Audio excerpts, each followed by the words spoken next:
Boa noite a todos que estão aqui conosco. Eu gostaria de começar, em primeiro lugar, agradecendo muito à organização do NECVU ao convite de apresentar o professor Roberto Cante de Lima, nesse seminário dos 20 anos do NECVU. Eu parabenizo também ao Michel, a todos os colegas do Núcleo de Pesquisa. Eu estou agradecendo e parabenizando, embora eu faça parte também do NECVU, não é? Mas essa organização que está maravilhosa. E eu gostaria de dizer que não só por vaidade, não é?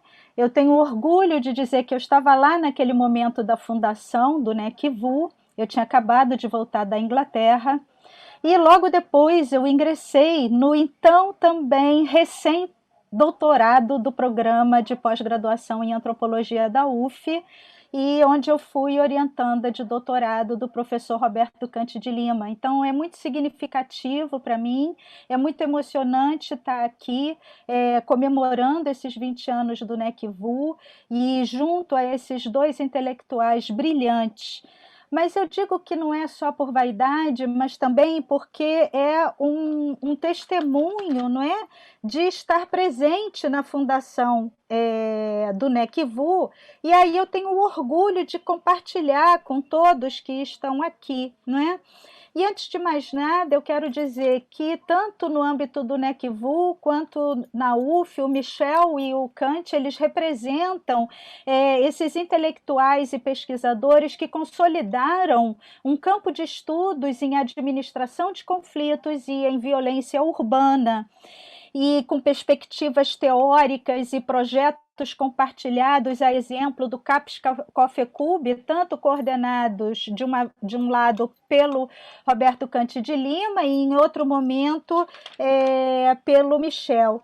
E eu queria destacar também nessa apresentação a importância da metodologia de transmissão de conhecimento, de construção de conhecimento, que eu pude conhecer e aprender ao longo desses 20 anos com o professor Roberto Cante de Lima, né?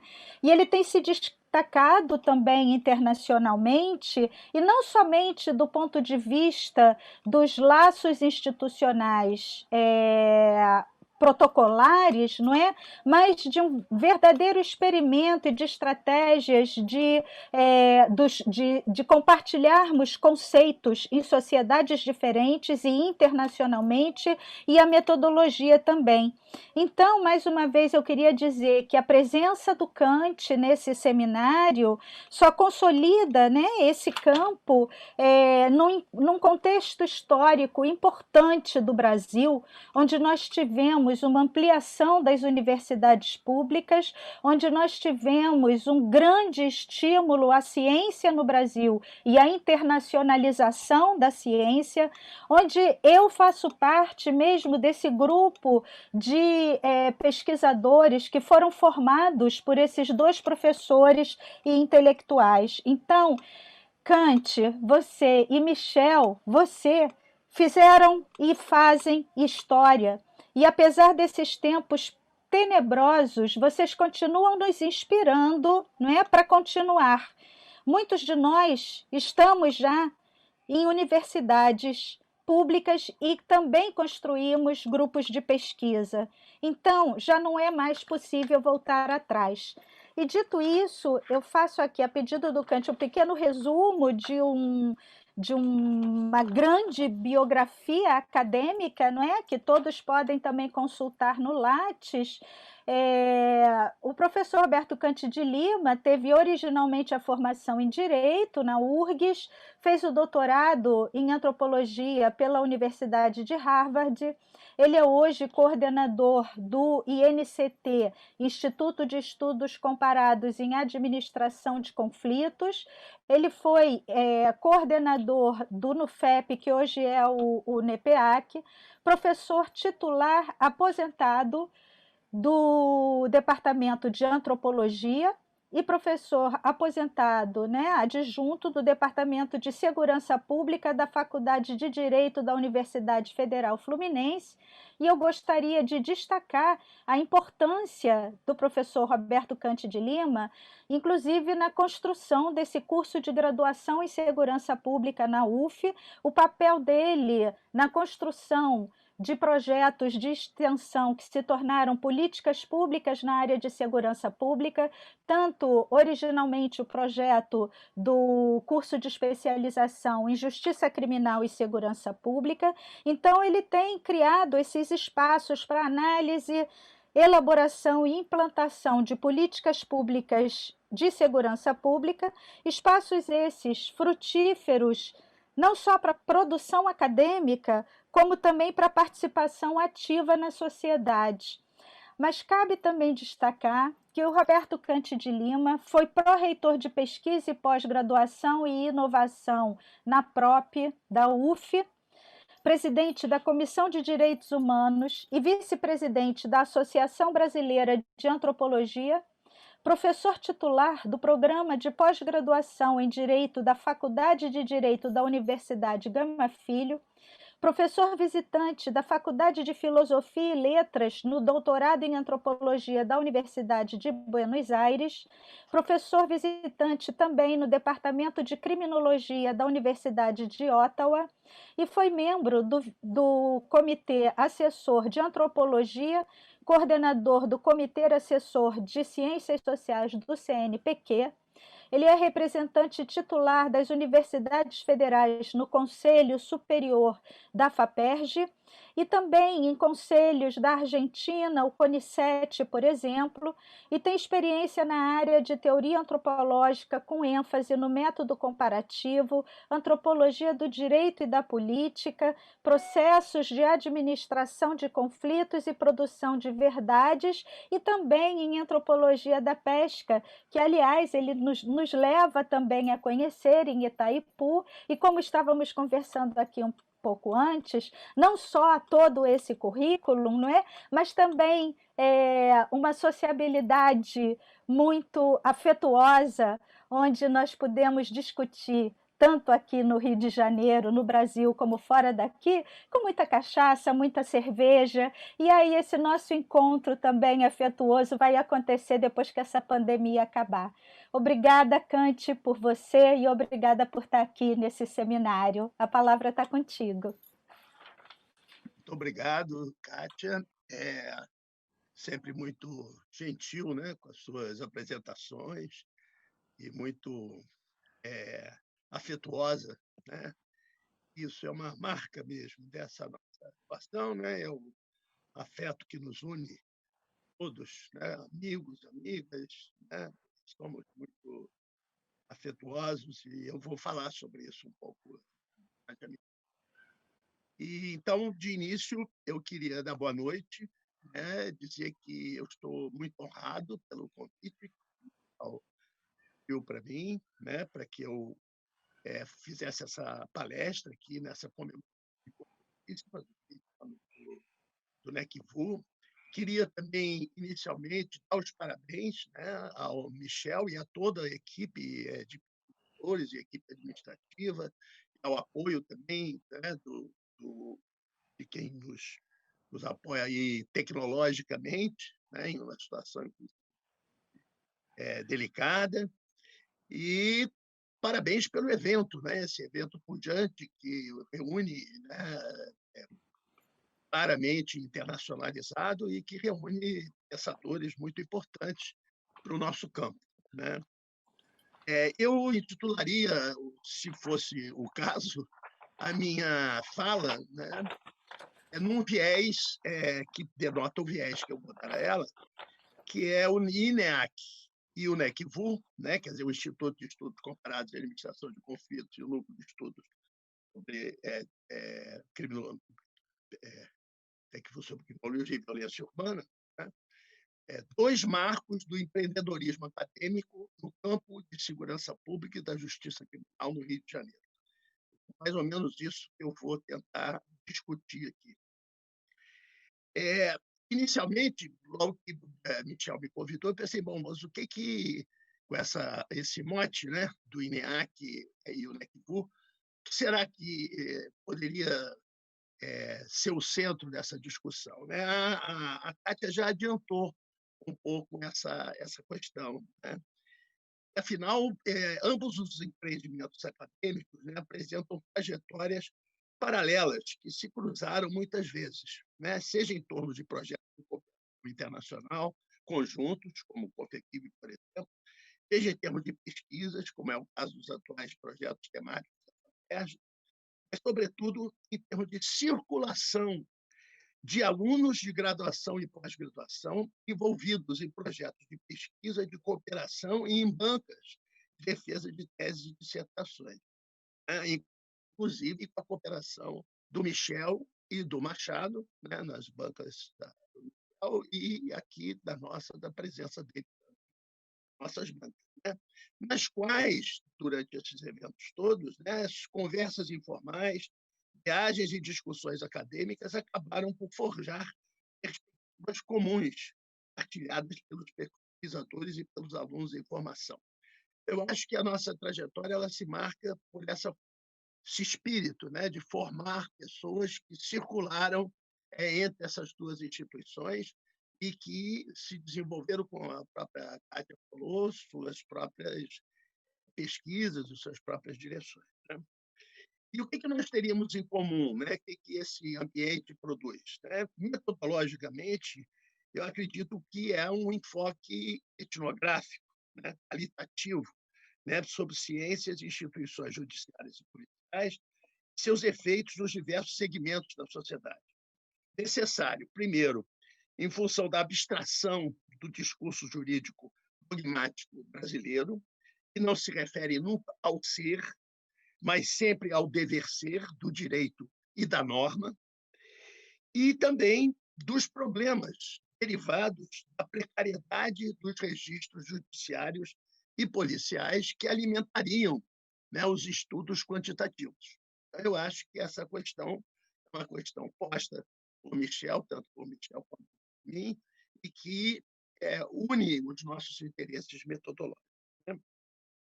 Do ponto de vista acadêmico, estritamente, eu acho que nós dois tivemos uma presença empreendedora e inovadora no campo das pesquisas em sociologia e antropologia do direito, da justiça criminal e da segurança pública, né, aqui no Rio de Janeiro, né? E que, por exemplo, tanto o INEAC quanto, né, várias publicações e atuações conjuntas, né, no campo editorial, inclusive com a importantíssima revista Dilemas, que Michel construiu junto com seus pesquisadores, são dois dos testemunhos importantes dessas iniciativas empreendedoras e inovadoras, né?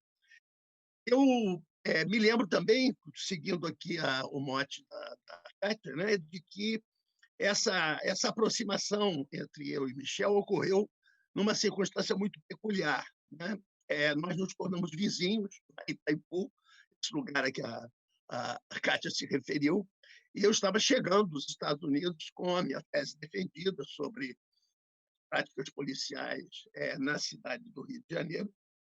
E, como o Michel era meu colega, meu vizinho, nós, né, conversávamos muito, numa conversa regada a quibes, né, que ele fazia, araque também, que ele servia, né, muita cerveja, muita praia, etc., sobre os resultados da minha tese de doutorado, que foi defendida em 1986. Né? E nessa tese, né, eu enfatizei, né, uma espécie de, entre aspas, descoberta etnográfica, e também a relevância sociológica, né, do caráter inquisitorial da organização burocrática das instituições judiciárias brasileiras, a polícia e a justiça, que levavam sistematicamente a presunção da culpa e o sigilo das acusações escritas com a fé pública do cartório, dos cartórios, a condenação das pessoas acusadas, né? E isso, vamos dizer, se constituiu numa discussão muito importante, né? Porque, de certa maneira, explicitava no instrumento judiciário brasileiro, tanto da justiça quanto da polícia, uma, a existência de uma burocracia pré-moderna, né? Que, posteriormente, o Machado chamaria, numa defesa de tese, inclusive, que nós participamos, né? De uma burocracia pré-moderna e que se opunha, evidentemente, à burocracia racional weberiana e tinha sido descrita, né, por Stuart Schwartz para o Tribunal de Relação da Bahia há 500 anos atrás. Né? Então, um anacronismo, né? Uma coisa muito complexa de você discutir, difícil de, vamos dizer assim, entender, né? Como é que isso ainda funciona, mas certamente foi um mote, né? Que nos uniu e nos orientou nessas discussões iniciais. Né? Outra questão importante que surgiu também nessa época foi a dificuldade que esse tema, né, da justiça criminal, da polícia, da segurança pública, enfrentava no campo da antropologia. Né? A antropologia tem como brasileira, né, tem como mote, né, essa coisa de ter uma solidariedade, uma simpatia com os grupos minoritários que, em geral, ela estuda. E, nesse sentido, né, eu estudei um grupo que não tinha nada de minoritário, que era um grupo, vamos dizer, do poder, né, que tanto a polícia quanto são grupos de poder.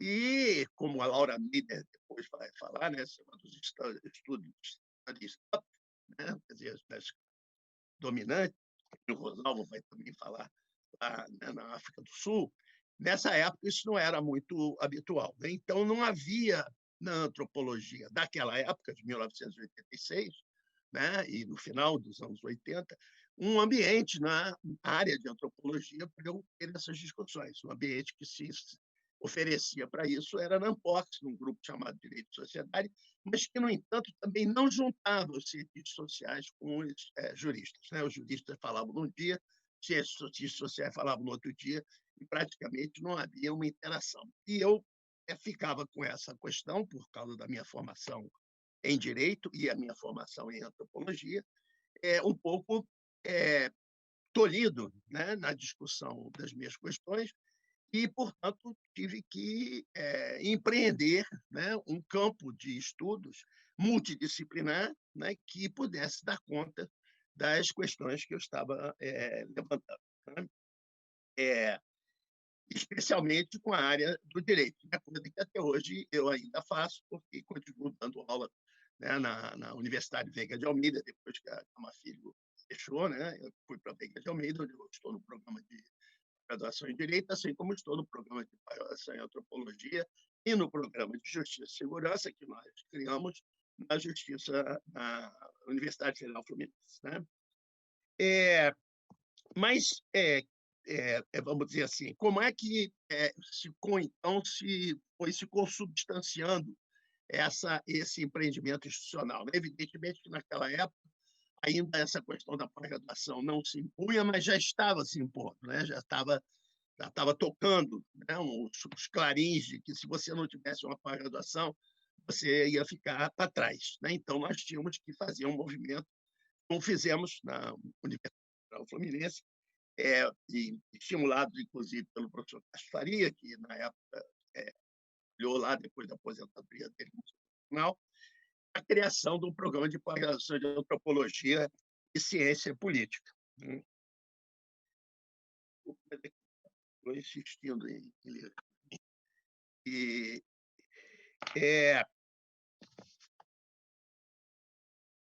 E lá ele criou um núcleo chamado Núcleo Fluminense de Estudos e Pesquisas, que era um núcleo interdisciplinar, né, de pesquisa e extensão, pesquisadores do CNPq, antropólogos, cientistas políticos, historiadores, cientistas sociais, em vários estágios de formação profissional. Né? Essa foi uma questão importante na formação desse núcleo, e foi uma formação importante que nós levamos à frente, né, durante todo esse tempo, inclusive até hoje no IPEAC, essa questão de que o núcleo reúne pesquisadores formados, né, pesquisadores sênior, pesquisadores júniores e pesquisadores em formação, né, todos eles participando da pesquisa e participando das discussões em igualdade de condições. Né? E ali também iniciamos esse trabalho de extensão, ao qual a Kátia se referiu, especialmente no início, em 2002, com guardas municipais, visando a formação de quadros qualificados para atuar nessa área de interesse de pesquisa e extensão sobre instituições policiais e judiciais. Já na época também, nessa época, posteriormente, já nos anos 90, né, nós iniciamos um processo de internacionalização. Né? A primeira movimento foi no Canadá, né, com o professor Daniel dos Santos e Fernando Costa, que na Universidade de Ottawa, foi na Argentina com a professora Sofia Tiscornia, depois com o professor Isaac Joseph, né, o CAPES Confequib que se iniciou em 98, juntamente com a professora Alicia Valadares. Né? Depois houve um outro CAPES Confequib também, que resultou, inclusive, na apresentação do professor Michel Missi ao professor Dominique Depré, que depois, lá em Lille, onde a professora Alicia Valadares passou a lecionar, e que depois resultou em outros empreendimentos do CAPES Confequib, com o professor Michel, com o professor Dominique. Né? Infelizmente, o professor Isaac Joseph morreu, e o professor Laurent Thévenot assumiu, de alguma maneira, essa orientação dos alunos brasileiros que iriam à França estudar esses temas. Né?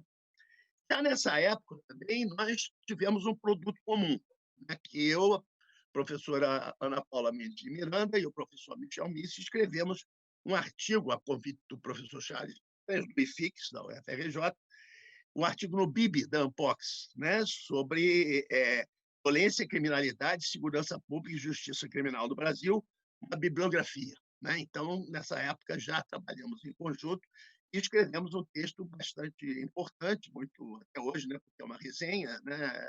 Datada, evidentemente, mas é uma resenha importante, essa época. E nessa época também eu tive a honra, né? E eu diria a honra porque, certamente, eu acho que ele poderia estar na minha banca, só que a banca foi lá nos Estados Unidos, então isso não era possível, mas o Michel me chamou para a banca de doutorado dele em 1999, onde o Michel descreveu de maneira pioneira e brilhantemente a acumulação social da violência no Rio de Janeiro através dos mecanismos, né, de criminação e incriminação, criminalização e sujeição criminal. Né? Esses conceitos importantíssimos e chave, né, foram inclusive e são inclusive usados, né, por nós todos.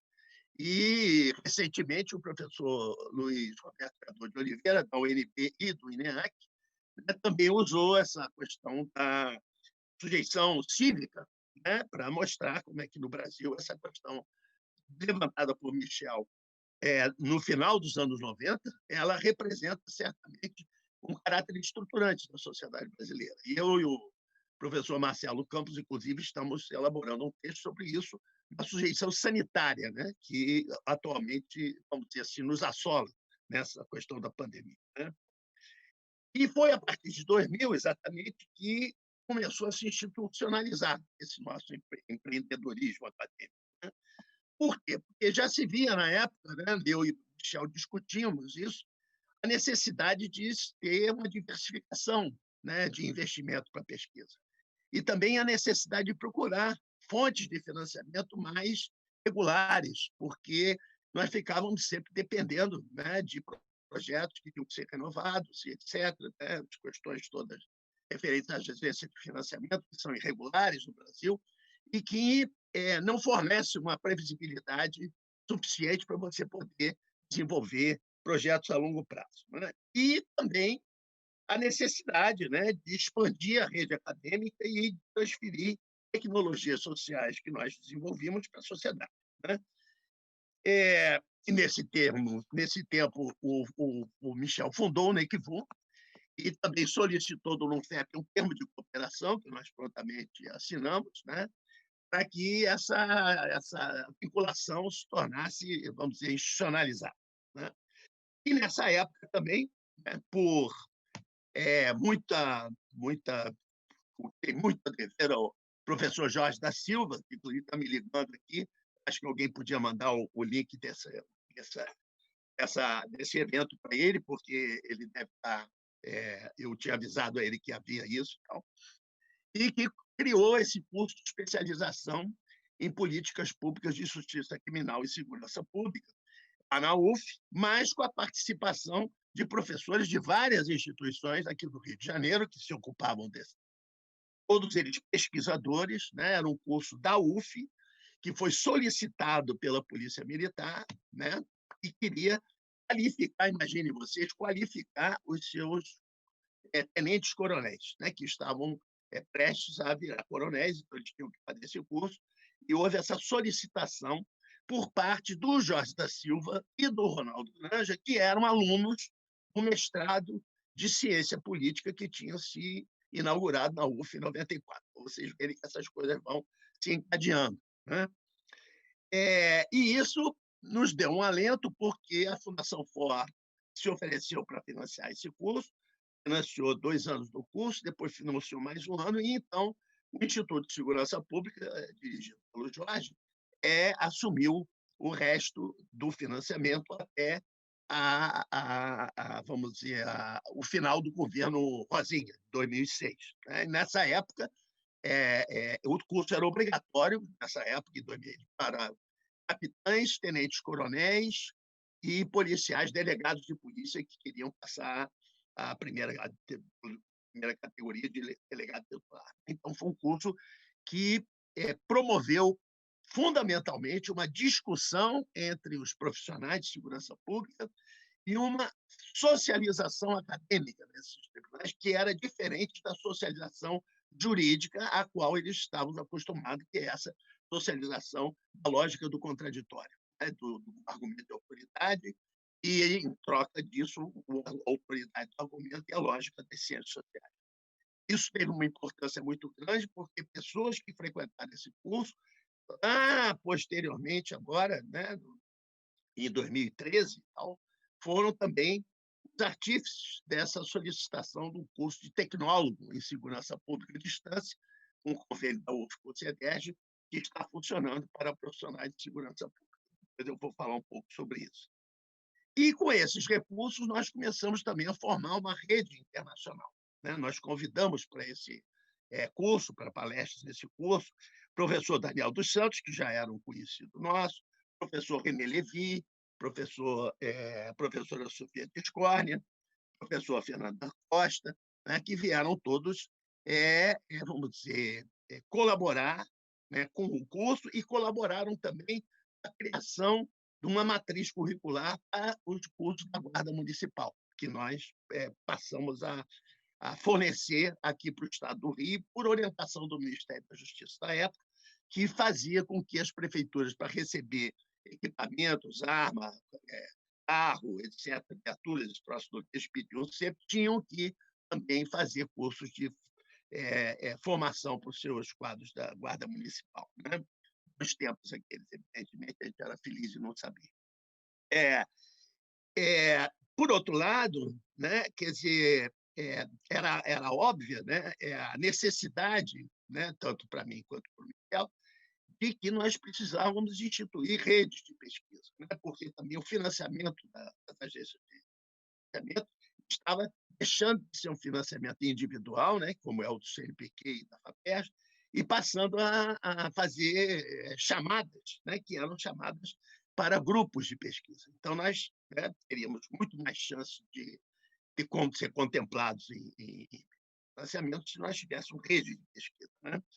E, nessa época, né, circulamos muito, né, pela ABA, pela ANPOX, pela SS, pela Associação Brasileira de Ciência Política, etc., onde, em grupos de trabalho, pela RAM, né, em grupos de trabalho, o professor Michel, inclusive, é sócio da Associação Brasileira de Antropologia, como, né, eu nem era, mas estou dizendo, o professor Michel era, assim como outros sociólogos também, o professor Sérgio Adorno, etc., e a ABA era um lugar importante, né, para essa discussão. E já em 1996, ela já tinha admitido discutir esse assunto num grupo de trabalho organizado pelo professor Luiz de Castro Faria, né, chamado O Ofício da Justiça. Né? Foi a primeira vez que a ABA tocou esse assunto, né, 10 anos depois de eu terminar a minha tese. Vocês veem como é que esse negócio é complicado. Né? Nessa época, então, nós começamos a fazer essa rede, né, com Argentina, convênios com a Argentina, chamadas, né, de convênios com a Argentina, Portugal, França, Canadá, né?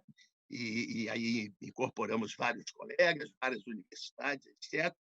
E também pesquisas em rede, né? Pronex e um projeto da FINEP também sobre segurança pública em 2006. Né? Quando chegou o edital do INCT, finalmente, né, em 2008, nós já estávamos com esses grupos organizados. Né? Então, nós pudemos concorrer a esse edital. Eu, na época, convidei o professor Michel para participar, mas ele estava comprometido já com os colegas dele de sociologia, que tinham um outro instituto, né, que o Sérgio Adorno já deve ter mencionado nesse evento, que era um instituto disciplinar, né, na área de sociologia. O professor Michel preferiu andar lá com o pessoal da sociologia, enquanto que o nosso era, pela natureza dele, que eu expliquei aqui, multidisciplinar por natureza. Então, o que esse edital propunha? Ele propunha, em função da excelência apresentada no edital, da formação de quadros e da produção científica, garantir estabilidade e continuidade de financiamento e desde que se fizesse transferência de resultados para a sociedade e se internacionalizasse a pesquisa. Né? Era essa a questão, e até hoje é a questão, dos INCTs, do programa dos INCTs. Houve algum progresso nesse sentido? Houve, mas não o que se esperava, como sempre, aliás. Né? Então, nós, nessa época, iniciamos com o Instituto de Estudos Comparados e Administração de Conflitos, né, que reuniu, porque precisava reunir 3 pesquisadores, um A e um B, a mim, ao professor Luiz Roberto Cardoso de Oliveira e ao professor Jorge Zaverucci, que também rejeitou um convite do Instituto, porque já tinha se comprometido comigo. Então, foram esses 3 pesquisadores que viabilizaram no edital a existência do INEAC. E era um edital, era um grupo multidisciplinar, né? Antropologia, sociologia, direito, né? Hoje, inclusive, mais ainda, mas naquela época havia também ciência política, história, e tinha essa característica, essa perspectiva antropológica, né? No sentido da metodologia etnográfica, da pesquisa empírica, do trabalho de campo, e a questão comparativa, que é o que a Kátia se referiu há pouco. Né? Uma comparação por contraste e não por semelhança, como é, em geral, o método comparativo da ciência política, da sociologia, do direito, etc. Então, nós utilizamos essa metodologia de comparação por contraste que se consagrou na antropologia contemporânea, principalmente a partir do antropólogo Clifford Geertz. Né? Em 2014, houve um outro edital, né? E nós concorremos novamente. E, nessa época, o primeiro INCT se chamava Instituto de Estudos Comparados de Estudos Comparados em Administração Institucional de Conflitos. No segundo, nós tiramos o institucional, né? Porque vimos que também era fundamental entender não só as práticas das instituições, mas também o efeito que essas práticas tinham, né, na sociedade em geral. Então, hoje nós começamos naquela época com 13 projetos e 3 linhas de pesquisa, hoje nós temos 30 projetos, ainda 3 linhas de pesquisa diferentes naquela.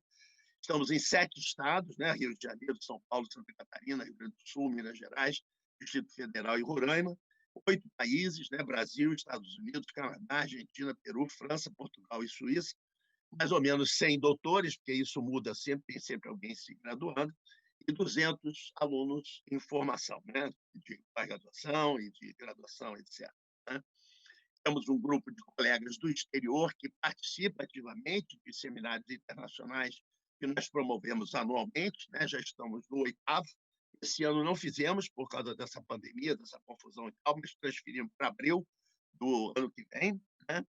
E a estrutura e a organização desse instituto copia, de alguma maneira, a estrutura e a organização do NUNFEC, né? Que era aquela proposta pelo professor Castro Faria lá nos anos 90, né? 94. Né? É um network, quer dizer, literalmente um network, quer dizer, uma rede de pesquisadores, né, que estão sem hierarquias, né? Todos eles são aferidos pela sua capacidade de, né, produzir conhecimento e de atender às finalidades do edital, né? É, operamos através de uma nucleação progressiva, quer dizer, vamos aumentando o número de núcleos do Instituto, exatamente para dar liberdade acadêmica e liberdade aos pesquisadores para criarem suas próprias linhas de pesquisa, né?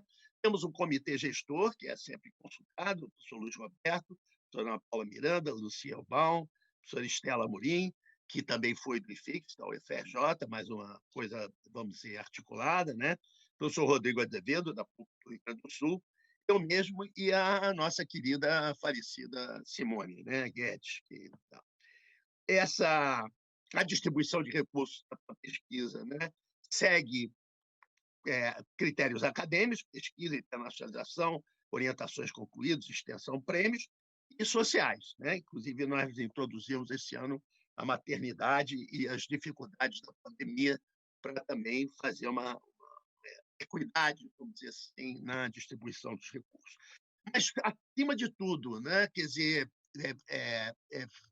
implantamos uma ideologia de que esses recursos do INCT são uma espécie de seed money, né? Quer dizer, um dinheiro semente, que mantém os pesquisadores atuando, mas que deve estimulá-los a procurar outras fontes de financiamento. Quer dizer, o INCT não é a única, não se pretende ser a única fonte de pesquisa. Pretende fazer uma rede, estimular as pessoas com esses recursos e fazer com que eles vamos dizer, arranjem, né, procurem outros recursos com o prestígio do INCT e outras situações. Né? Então, como é que nós procuramos cumprir essas finalidades do INCT? Né? De transmissão de conhecimento, transferência de tecnologia. Né? Inicialmente, nós temos coleções, séries e títulos em editoras. E aí o professor Michel Missi aparece novamente, né, com duas coleções, uma na Garamond e a outra na Lumen Juris, né, que eu tenho junto com ele, desde os início dos anos 2000, e que nós publicamos, né, coletâneas nossas e também textos dos nossos colegas, inclusive, me lembro aqui, né, da Vivian, né, que está lá na França, mas que publicou lá na Garamond. O professor Michel Missi, quando estava na EduFerj, né, ele publicou também um livro do Luiz Roberto, né, e publicou também uma tradução de uma professora lá de Ottawa, né, que é essa legalizar as drogas para melhor prevenir os abusos, e está já a justificação, né, da justificação do TVNO também pela EduFerj. Nós temos uma proposta também de reeditar o livro dele de inquérito policial por uma outra editora que também nós trabalhamos, que é a Autografia, e que está em discussão.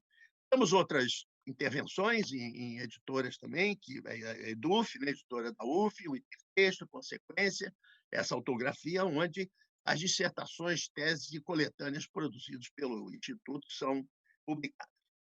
Em termos de colaboração com a sociedade, quer dizer, nós temos trabalhos com movimentos sociais, cursos de extensão para agentes públicos, e que são principalmente fundamentais para o treinamento e formação qualificada dos alunos, seja de graduação em segurança pública, em antropologia, em ciências sociais, e também dos alunos de pós-graduação.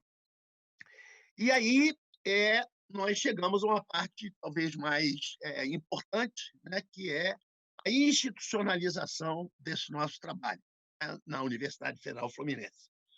Por uma questão de, vamos dizer, fortuita, né? Em 2009, que é o mesmo ano em que começa o Instituto, eu fui convidado a colaborar com a Pró-Reitoria de pós-graduação, coordenando a área de especialização de cursos lato sensu. E, com isso, estabeleci relações com o atual reitor, professor Antônio Nóbrega, e com o reitor anterior, professor Sidney Mello, e, com isso, se tornou possível dar o conhecimento a eles desse trabalho, do INCT e das nossas reivindicações, que gerou um apoio da administração da UF à nossa institucionalização. Então, nós institucionalizamos o NEPEAC, que é esse Núcleo de Ensino, Pesquisa e Extensão e Administração de Conflitos, né, que é a sede administrativa do NEPEAC. né, e que conta com uma secretaria financeira, administrativa, um laboratório multiuso, multimídia de estudos de mídia do INEAC, um acervo bibliográfico e videográfico, né, um repositório também dos trabalhos e também diante da nossa experiência com o curso de especialização em políticas públicas de justiça criminal e de segurança pública nos anos 2000, e nós vimos que aquilo não adiantava muito para desconstruir a formação jurídica, a formação militar, né, dos oficiais da Polícia Militar e dos delegados, né, e também dos oficiais da Polícia Militar, muitos deles formados em direito, e nós, então, achamos que por bem fazer institucionalizar esse trabalho de graduação em segurança pública também no curso de bacharelado em segurança pública, né? Esse curso foi criado na Faculdade de Direito inicialmente, né, no Departamento de Direito Público, e ele se juntou logo um curso de tecnólogo, também que eu mencionei aqui, que foi encomendado também pela Polícia Militar e pela Secretaria de Segurança, um departamento de segurança pública, né, e que resultou numa unidade de ensino que tem o mesmo nome da rede, a rede dos INCT, né, Instituto de Estudos Comparados e Administração de Conflitos. Então, nós hoje temos uma faculdade, né, lá na UF, empenhada, voltada para o estudo dessas questões no campo da segurança pública.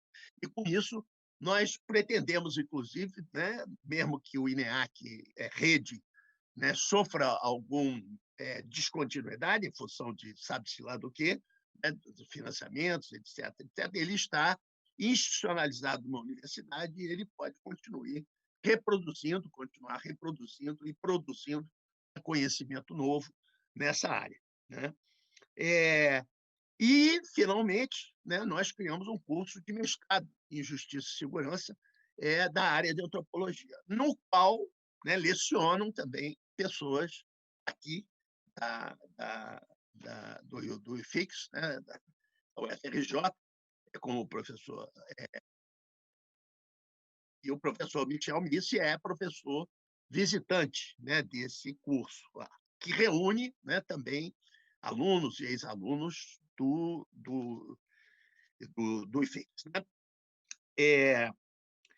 Então, vamos dizer assim, né, quais são as questões, né, que eu poderia falar? Em primeiro lugar, que o programa dos INCTs, né, já vou caminhando para a conclusão, o programa dos INCTs que propôs, né, essa questão de trocar, né, o empenho na formação e na produtividade, etc., pela estabilidade e longevidade no financiamento, né, na internacionalização e na divulgação, né, e dos resultados para a sociedade, teve algum sucesso. Né? Não foi um sucesso estrondoso, mas teve algum sucesso.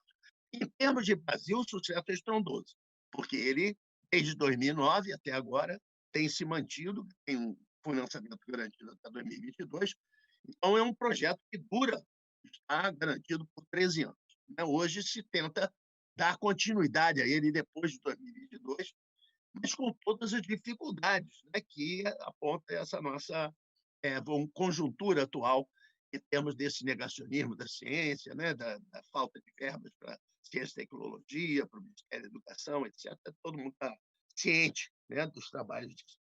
Por outro lado, também há uma dificuldade muito grande dos professores, dos pesquisadores da hard science, de terem mais esse sobretrabalho, né, de explicar para a sociedade o que a ciência básica faz. Né? Tem muita essa coisa que a ciência tem que produzir coisa, mas a ciência só pode produzir coisa com ciência básica. Né? Se eu não tivesse feito aquela etnografia lá nos anos 80, para entender esse sistema de justiça criminal, nada disso teria acontecido, porque eu continuava a fazer o que todo mundo faz, que é dar pontapé na porta e fazer reformas, porque não reformam nada. Né?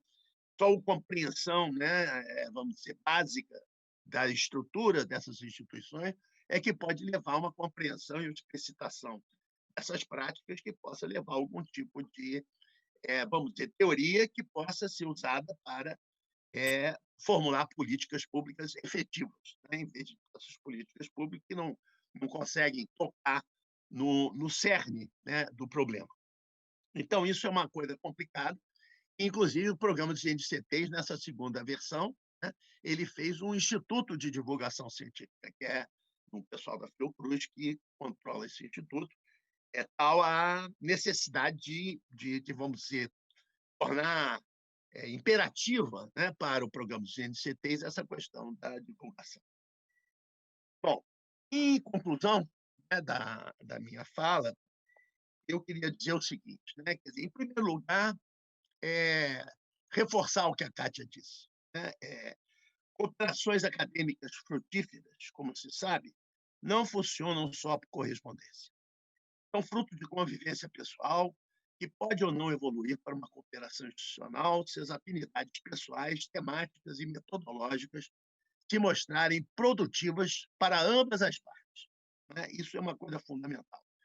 Foi esse o caso da minha relação com o professor Michel Misse, né, que redundou nos desdobramentos acadêmicos, científicos e institucionais de alta relevância, né, que envolveram, por exemplo, a participação nossa, né, na criação, institucionalização, desenvolvimento e consolidação do NUFEC, do NECVU, do NEPEAC e do INEAC.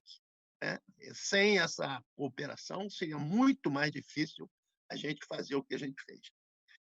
Segundo, na formação qualificada e circulação ampla de quadros acadêmicos em bancas de nossos alunos de pós-graduação, inclusive de doutorado, do Michel, né, em 99, de professor titular em 2015, né, que eu tive a honra de participar também, no IFIX, participação em projetos de pesquisa de cooperação internacional e colaboração, participação em seminários, congressos, eventos públicos na UF, na FRJ e em outras instituições, associações científicas, tendo como resultado a formação de excelência dos quadros profissionais. Porque, para você formar um pesquisador e um profissional na área de ciências sociais, não basta que ele seja brilhante, né? Ele tem que ter também uma formação e uma socialização acadêmica nos resultados da sua atividade, né? Na convivência com a diferença com o outro, etc., e na convivência com seus pares. Né? Quer dizer,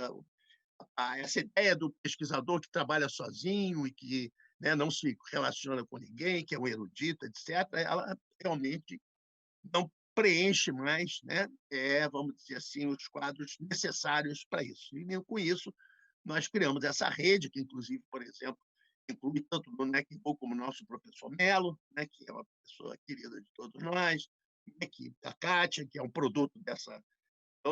A professora Clarissa, por exemplo, que está lá na Segurança Pública. Então, há uma série de. Eu não posso citar todos, que é muita gente, mas, né, esses são exemplos, né, de como é que essa articulação e essa produção se multiplica, né, em atividade de divulgação e educação científica, né, inclusive na divulgação através de revistas, coleções, livros e tal.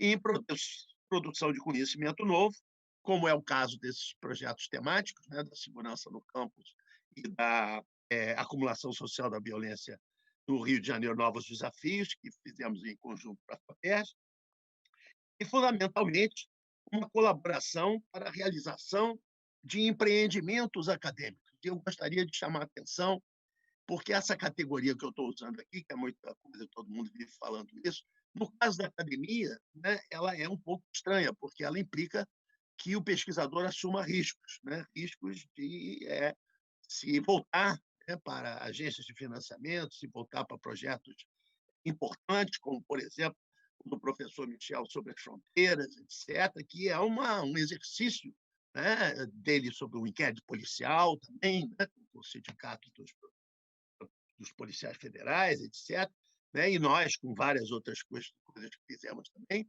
e que são assumir riscos, né, de fazer a pesquisa, de devolver o produto, etc. Isso é fundamental, né, para que você seja um profissional que tenha efetividade no campo. Né? Finalmente, né, eu acredito também, eu vou ler aqui, tá? Acredito que também partilhamos uma visão convergente dos problemas que afligem a justiça e a segurança, a justiça criminal e a segurança pública no Brasil.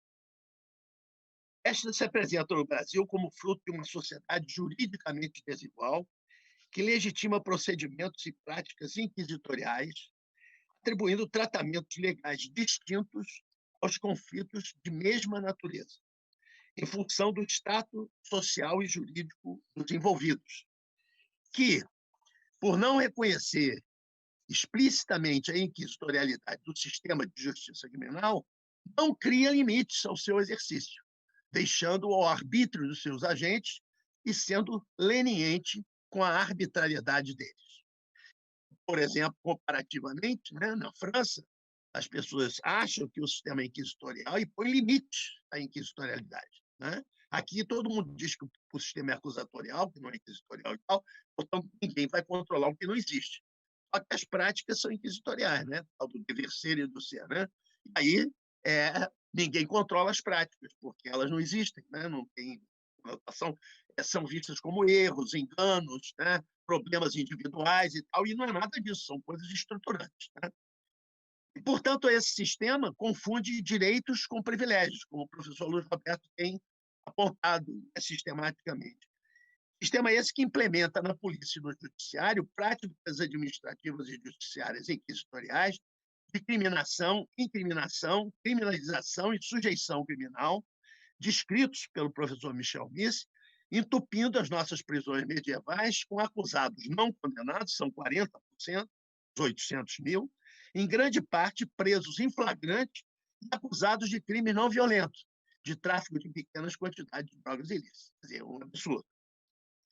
Esse sistema também, ao mesmo tempo, discute interminavelmente a prisão em segunda instância de condenados por crime de colarinho branco na primeira instância, ou seja, não parece que uma coisa não tem nada a ver com a outra. Né? Quando é para andar de baixo, é normal ficar preso. Quando é para andar de cima, tem que ficar discutindo. Eu não acho que tem que prender ninguém, mas é engraçado o tratamento desigual dado a questões que são as mesmas. Né? Se o condenado vai para a cadeia, não vai, e no outro, o cara nem foi condenado, já está na cadeia para preservar a ordem pública. Né? Que absolve sistematicamente acusados de violência policial através de vários artifícios que naturalizam milhares de mortes todos os anos. Que, portanto, naturaliza e legaliza desigualdade de tratamento jurídico em um regime que devia ser republicano e democrático, fenômeno esse que provocaria reações enérgicas em qualquer república democrática, e que aqui não causa problema maior. Nenhum está naturalizado, as pessoas morrem. Inclusive, isso acontece com a pandemia também. As pessoas tratam essa morte dos indivíduos. Aliás, o professor Michel Missi, recentemente, num live, chamou a atenção disso, né? Que a morte dos indivíduos parece não importar. A vida individual parece que não importa numa sociedade que se diz moderna, republicana e democrática, né? O que é incrível. Né? Em que a desigualação jurídica, né, essa desigualdade jurídica estruturante anterior à desigualação do mercado, né, produz interminável insegurança jurídica, impedindo que os mecanismos de competição sejam regulados de forma eficiente. Então, isso aí, todo dia a gente está vendo a insegurança jurídica, porque o tratamento é desigual, então você nunca sabe. Né? Não há previsibilidade, que é fundamental para o mercado, desenvolver as suas atividades. Não é isso? Finalmente, esse sistema, né, inspira interpretações que permitem associar nosso campo jurídico ao campo jurídico de uma sociedade que não se desvencilhou de suas origens coloniais, a não ser pelo fato de que, na ausência de um poder real ou imperial, exerce sua governança pelo sistemático estímulo a uma permanente disputa das oligarquias do momento, né, como estamos vendo agora, oligarquias do momento, pelo exercício excludente do poder. Espero que essa colaboração e solidariedade, né, que houve, que eu tentei aqui muito modestamente, resumidamente descrever, os limites da minha possibilidade, né, intelectual, continue a se estender além das nossas trajetórias individuais, por intermédio dos nossos alunos, né, por intermédio dos nossos ex-alunos, atualmente, nossos colegas mais jovens, vamos dizer assim. Né? Parabéns, Michel Missi, parabéns, pesquisadores e administradores do NECVU, parabéns, NECVU, muito obrigado, Kátia, e muito obrigado a todos que assistiram.